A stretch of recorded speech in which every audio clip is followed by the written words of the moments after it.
So picture the classic TV cop show arrest, right?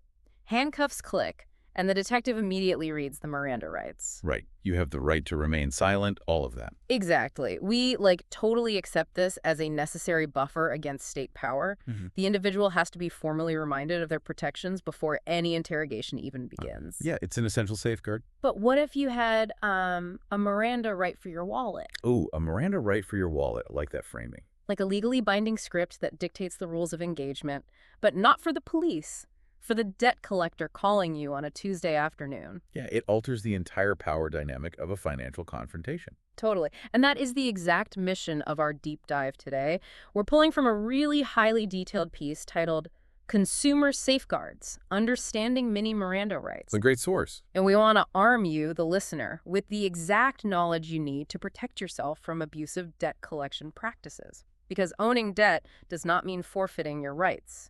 No, it absolutely does not. And, to ground this, we are dissecting how the Fair Debt Collection Practices Act, the FDCPA, created a baseline of rules back in 1977. Right, the FDCPA. Yeah, because prior to that, it was essentially a wild west of financial harassment.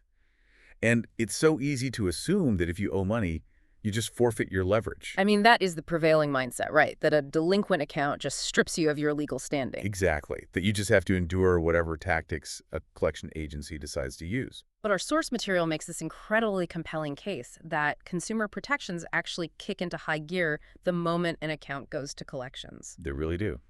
The law recognizes that a psychological chess match is about to begin. A psychological chess match. That's a great way to put it. Well, that psychological aspect is the bedrock of the entire regulatory framework. The drafters of the FDCPA, they really understood the profound anxiety that comes with insolvency. Because it is terrifying. It is. When a third-party agency buys a debt, their primary objective is to monetize an asset that the original creditor already wrote off as a loss. Right. And without federal guardrails, the most efficient way to extract those funds is through intimidation or coercion. Which is awful. So the FDCPA wasn't designed to absolve people of their financial obligations. It was designed to mandate professional boundaries in a highly volatile industry. Okay, let's unpack this, because this brings us to the core concept of our source material. The Mini-Miranda. Yes, of the Mini-Miranda. I really want to look closely at how this functions from the very first point of contact. Now, the term itself is, it's a colloquialism. Right, it's not an official legal statute. Exactly. But the mechanics are just fascinating, because whether a collector is calling your cell phone, sending a letter, or sliding into your social media DMs. Which they could do now. Right. But whatever the method, they are legally bound to deliver 3 specific pieces of information right up front. Very specific pieces. They must identify who is calling, explicitly state they are attempting to collect a debt, and then warn you that any information obtained will be used for that exact purpose. What's fascinating here is that by mandating that specific phrasing, the law immediately forces a confrontation based on transparency. The collector cannot obscure their intent. No, they can't. Because before the FDCPA, a common tactic was, well, the Trojan horse approach. Oh, the Trojan horse, right. Yeah, a collector might call a debtor's workplace pretending to be a hospital administrator. Wait, really? Oh, yeah. Pretending to be trying to confirm insurance details. Yeah. Or like a courier trying to verify a home address for a package delivery. Wow. That's incredibly manipulative. They would leverage the target's natural willingness to help in order to extract valuable personal data. Or just to locate their whereabouts. Okay, I want to jump in on the mechanics of that Trojan horse tactic, because the deceit isn't just about getting someone on the phone. No, it's deeper than that. If a person is drowning in debt, they are likely screening their calls, right? They might use a fake name when picking up an unknown number just to be safe. Absolutely. It's a defense mechanism. So if a collector uses false pretenses to get the debtor to drop their guard and confirm their identity, they are essentially stripping that person of their agency. They are. Once you say, yes, this is John, the trap just closes. You can't take it back. And the law classifies that deceit in a highly effective form of psychological coercion. The Mini-Miranda specifically outlaws it. By forcing them to be upfront. Right, by forcing the collector to stand on your porch in broad daylight, so to speak. If they fail to provide that disclosure in the initial communication. Written follow-ups. Right? Exactly, or fail to include it in written follow-ups, they have violated Regulation F. Which is the framework implementing the FDCPA. Precisely. The government basically determined that hiding one's identity in this context creates an exploitative power imbalance. It removes your ability to make an informed decision about whether you even want to engage in the conversation. But, okay, assuming they do read the Mini-Miranda, right? They've now announced themselves and pierced your anonymity. Yeah. The very next step outlined in the source is identity verification. Which is a huge hurdle. Before they can even discuss the details of the outstanding balance, they actually have to prove they are speaking to the correct person. Right. And this is where the requirements get incredibly specific. The source says they can ask for your full name, date of birth, past or current addresses, a recent transaction amount, or, and this is wild to me, the last 4 digits of your Social Security number. Yeah. This verification phase reveals a massive tension between consumer privacy and corporate debt recovery. I mean, I would be so stressed out. Because when an account goes into collections, the original creditor basically sells a data packet.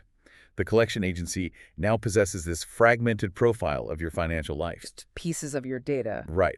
And they have to match that profile to the person on the other end of the phone. The FDCPA demands this strict verification to prevent unauthorized disclosure. So they don't just spill your secrets to anyone. Exactly.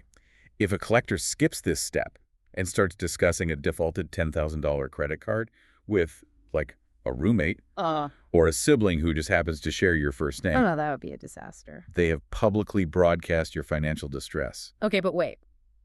I have to push back on the security of this process. Fair enough. Because cybersecurity experts constantly warn us never to confirm our Social Security digits or account numbers to a random cold caller. That's very true. If a stranger calls me, reads some legal disclaimer quickly, and then asks for the last 4 of my SSN, my immediate instinct is that it's a phishing scam. Of course. So how is a consumer supposed to know the difference between a legally sanctioned debt collector and a hacker trying to steal their identity? Look, your skepticism is entirely justified, and it actually highlights why the Mini-Miranda is the crucial prerequisite to that verification step. The disclosure is supposed to function as a bridge of trust.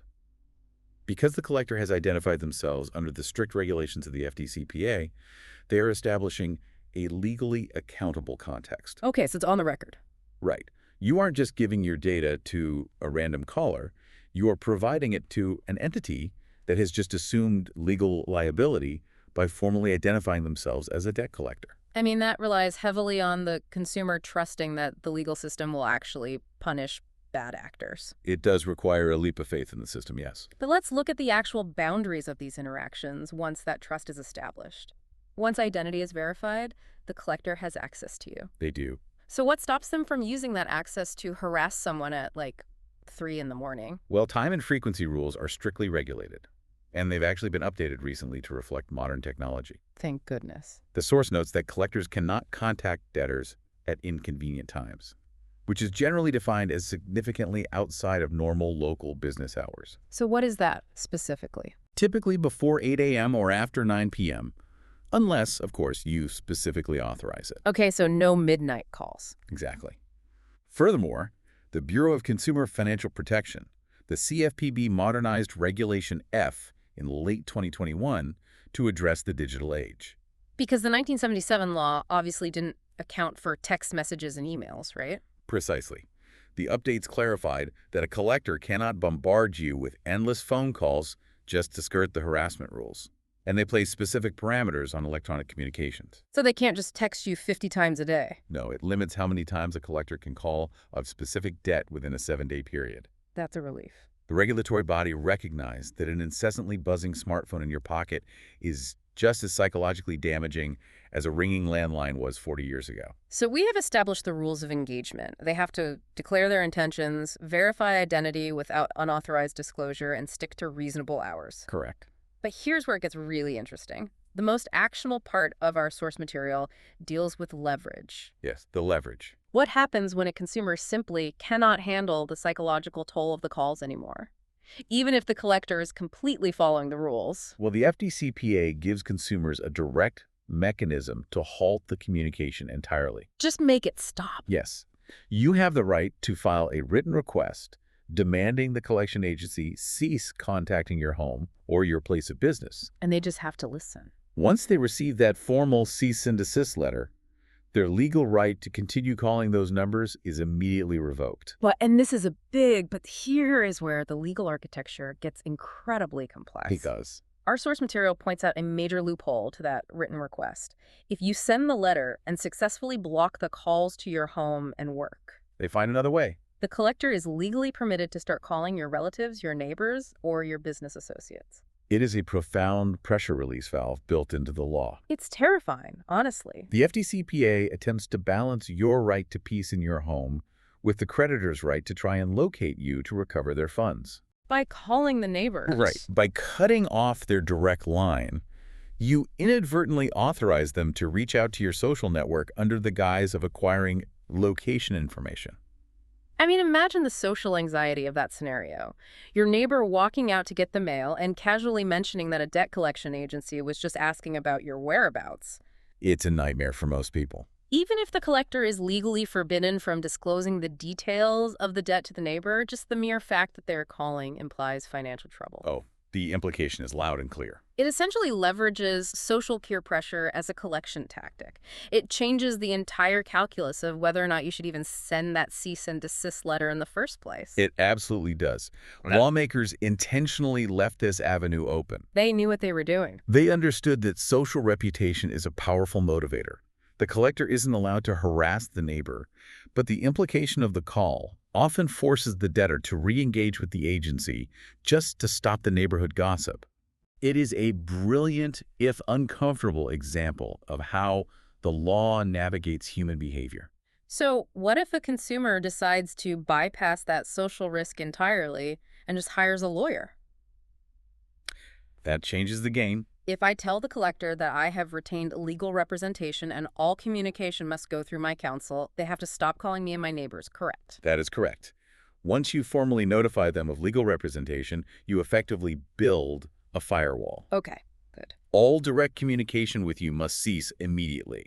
However, it is vital to understand the strategic reality of that choice. Right, because hiring a lawyer doesn't make the actual debt disappear. No, it doesn't. If they can't call me to negotiate a payment plan, they must just redirect their efforts into formal legal channels. Exactly. So by invoking legal counsel, I've essentially traded phone annoyance for actual litigation. I've forced their hand to either drop the pursuit entirely or take me to court. That is a highly accurate deduction. You elevate the arena of the dispute. Which could backfire. Well, for smaller debts, a collection agency might decide it isn't worth the legal fees to litigate and simply write it off. That for larger ones. For larger balances, you are accelerating the path toward a potential lawsuit and wage garnishment. It is a very high-stakes strategic move. Let's shift to the ultimate form of consumer leverage detailed in our sources. What happens when a collector blatantly violates these FDCPA rules? This is where the power shifts back to you. Let's say they ignore the Mini-Miranda, or they call you at midnight, or they continue harassing you after you've told them you have a lawyer. Right. The source states you can file a lawsuit against the collection company, but crucially, you can also sue the individual debt collector who made the call.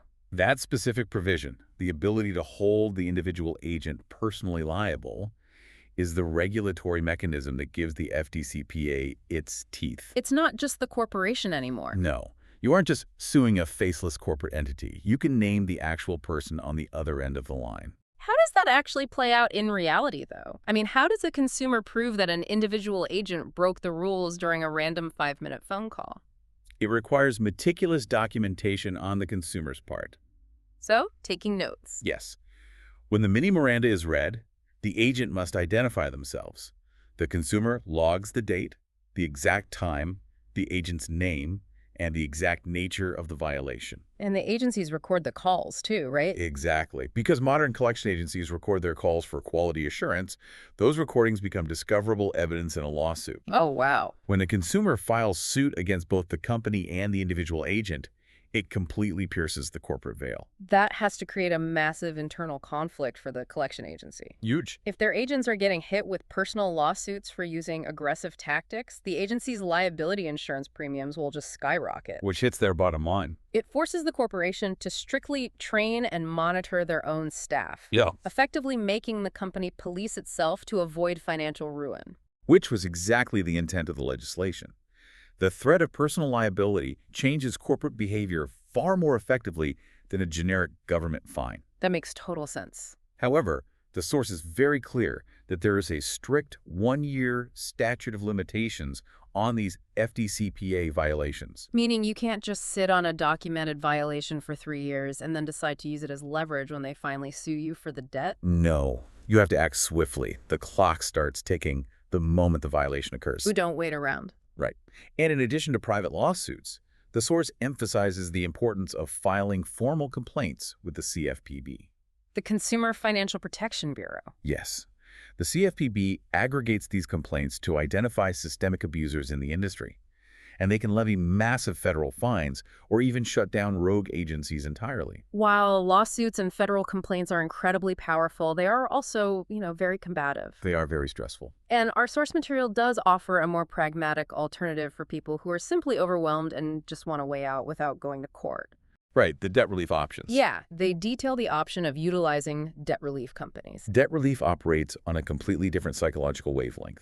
How so? Instead of fighting the collection agency on procedural grounds, you hire a third party to negotiate a settlement on the actual balance. Oh, so they do the talking. Right.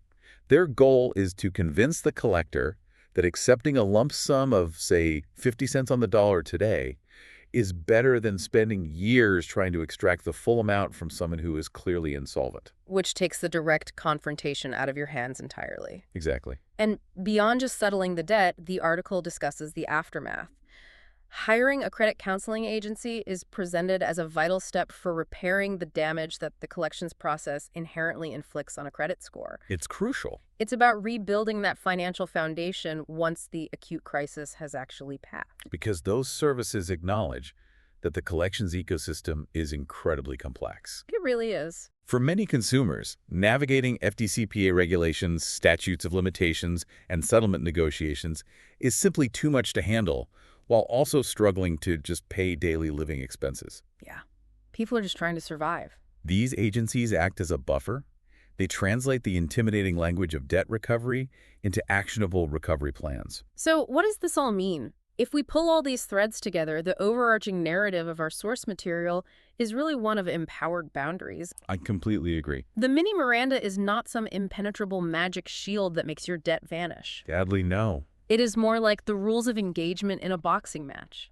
It doesn't stop the punches from coming, but it ensures no one is hitting below the belt. That's a perfect analogy. By understanding exactly how collectors must identify themselves, the mechanics of how they verify your data, the strict time limits they operate under, and the precise legal recourse you hold if they violate those terms, You change your position. you shift from being a passive target to an active participant in your financial reality.